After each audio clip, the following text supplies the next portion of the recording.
We return now to Brexit and Ireland and the potential creation of a new border between the UK in the north and the Republic of Ireland in the south. The UK is Ireland's biggest trading partner, with business between the two said to be supporting hundreds of thousands of jobs and generate tens of billions of dollars in trade.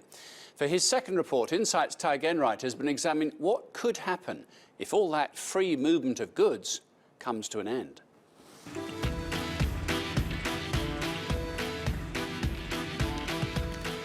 Food is big business in Ireland, and this is where the Brexit fear factor is felt most keenly.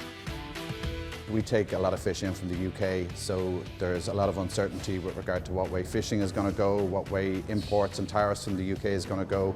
We also sell some fish into the UK, so our main thing really is that we're quite uncertain. Does that mean you're holding back maybe on making investment decisions? Absolutely. We'd be a little bit cautious as to investing any money now at the moment because of the fact that we just simply don't know what's going to happen. The finer details of Brexit are yet to be known, and yet the vote has already left a bitter taste in the Irish food industry. They've been hit with the exchange rate difficulties, which has had an impact on a lot of businesses. So some businesses have gone out of business because of it. The worst thing that any industry can have is worry. You don't know how to plan for something that you don't know what's going to happen. So it's very difficult for anybody to actually put any plans in place to counteract anything that might happen because of it. This is Dublin's Docklands, where the city's River Liffey meets the Irish Sea. Every week, around $1 billion worth of goods and services are traded between Ireland and the UK. Britain is one of Ireland's most important export markets, but the relationship goes both ways, with Britain selling more to the 4.5 million people who live here than it does to the 1 billion people who live in China. Other parts of the Docklands, just like Ireland's economy, have been transformed within the past generation, thanks in part to a highly educated workforce and a very low rate of corporate tax. Many tech giants, such as Google, have created regional headquarters here and use it as a bridge to European markets. But that does not insulate the economy from the impact of Brexit. There are two groups of firms. There's the foreign-owned firms that operate in Ireland. They tend to have a much smaller amount of their exports going to the United Kingdom. But for the domestically owned, the Irish-owned firms, they are much more reliant on the British market. So the figure across the economy is about 15%, but for Irish-owned firms, the export proportion is probably closer to 40%. And why is it that those Irish-owned companies are seen as being more important to the economy than the foreign ones? In spite of the fact that Ireland does have a lot of foreign direct investment, only about 15% of the labour force is actually employed in these foreign-owned companies. The vast majority of people working in Ireland work for domestically owned companies. So these companies are enormously important, and it's because they're so exposed to the British market that it's one of the reasons that we're very worried about Brexit. Could it be that Ireland is actually worse affected than the UK when it comes to Brexit? Our analysis of the situation is that actually the United Kingdom will be more affected by Brexit than Ireland itself. Ireland would lose one key trading partner. The UK itself is going to lose 27. In the Irish situation, while trade will be negatively affected by Brexit, one possible positive from all this is that Ireland might get additional foreign direct investment. This is the foreign direct investment that's diverted from the UK as a result of Brexit. So we can see a possible upside from our perspective. We don't really see the same possible upsides for the UK economy.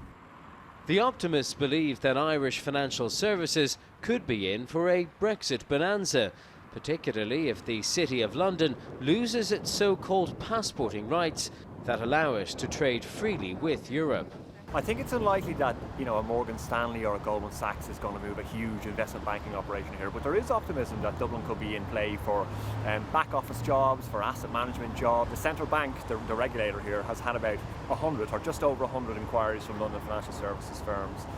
They're hoping that a lot of those will make decisions by June. Are they working hard here to try and attract them?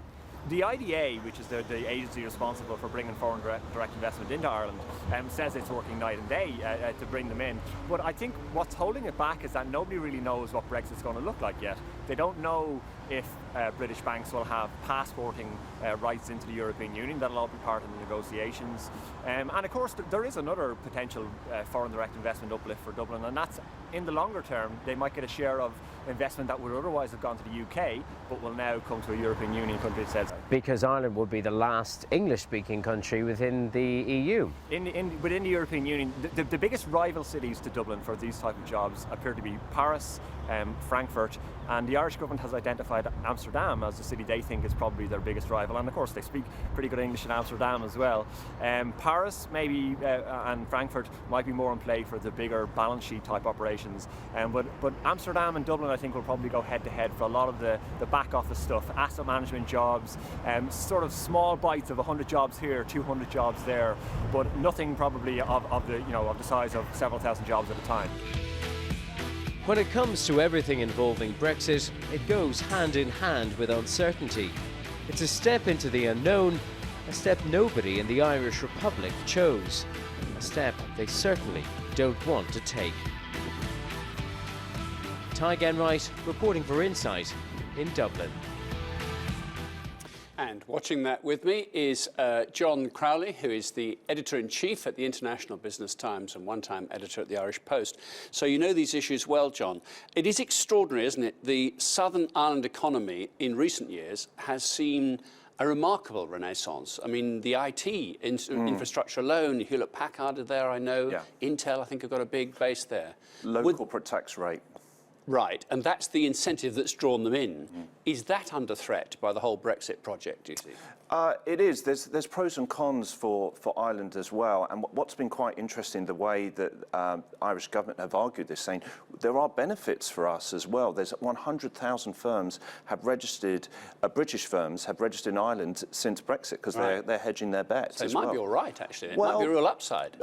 There's a small upside, but the main mood music coming out from the Irish government is that, the unsureness of what's going on, the fact that, there could be tariff controls. We've been speaking about the border with Northern Ireland, the way things go back and forth. That is a bigger kind of problem than 100,000 firms registering. Or another thing is lots of people have been taking out Irish passports as well because they want to get through the EU. Those who are eligible to it. Precisely. Are the supply chain issues, I mean, do they work quite well as together, that maybe some industries, use a factory here and a factory there and move stuff around? Absolutely. One of the big things out of the Good Friday Agreement was that the island of Ireland, so to speak, became so much more integrated, okay? So, the problem, the political problem, the troubles went away, but what happened is that they're now intertwined. So one really good example is, the wheat that is grown in the Republic of Ireland, it's exported north where it is milled and then re-imported back south.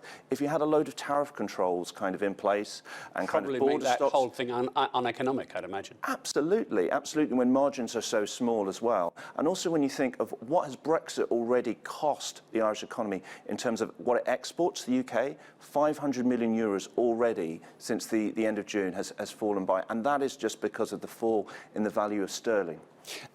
We make a lot, and I note the statistics which show the sheer volume of exports from Southern Ireland, from the Irish Republic to the United Kingdom as we are at the moment.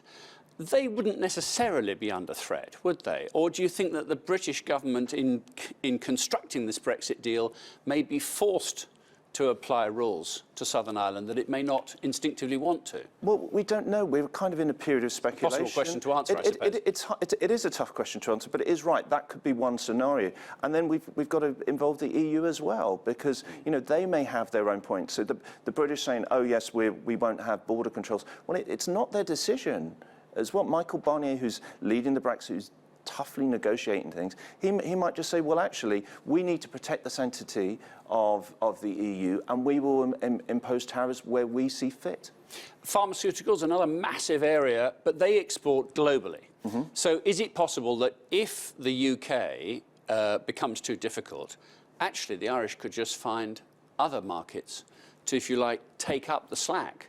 and still be as profitable as ever before? Well, they can do that, but just look to the UK, the way that the UK has been thrashing around looking for agreements, the way that Theresa May went to the States to meet Donald Trump, the new president of the United States of America, where, you know, they're kind of basically prostrating themselves really at the Americans and saying, please, can you sign a trade deal with us? They're reaching out to the Australians. But this takes time. Trade deals takes time to do. You know, the status quo has been, you know, smashed to smithereens. The table's been upturned. You know, that, you know, just the insecurity of that, of not knowing what's going on, you know, isn't a kind of an atmosphere for investment that you want. And if we look north of the border to Northern Ireland, one of the unexpected boosts in recent years, I suppose you could say, has been the television and filmmaking world. That's gone a bit bonkers, hasn't it? In terms of studio space, in terms of talent for post-production skills and all that kind of thing. Well, one of the biggest selling points is Game of Thrones, and it's also a tourist draw as well. You now have the Game of Thrones tours where you can kind of walk along the wooded pathways, or kind of the woods where all those, you know, the sword and wizardry have been done. But it you know, having been to Ireland in the 1980s and knowing what it was like and seeing the soldiers on the street, you know, that sent out a message to business that, well, you know, this is a problem here. You know, the Europa Hotel was the most bombed hotel in Europe, right in the centre of Belfast. You go into Belfast now, the place is absolutely transformed. And, you know, if you have kind of tariffs, again, we were talking in the earlier segment about if there's problems with the border, that sends out a really bad message to business. One other point that's worth mentioning is that the EU gives 600 million euros annually to Northern Ireland alone. So if that goes, there is a huge gap as well, okay? Yeah, who's going to meet that funding expectations? And we haven't talked about it, agricultural subsidies, which is probably a whole other programme. John, thank you very much for your input today. Thank you. And that's all for now. I'm Martin Stanford. That was Inside.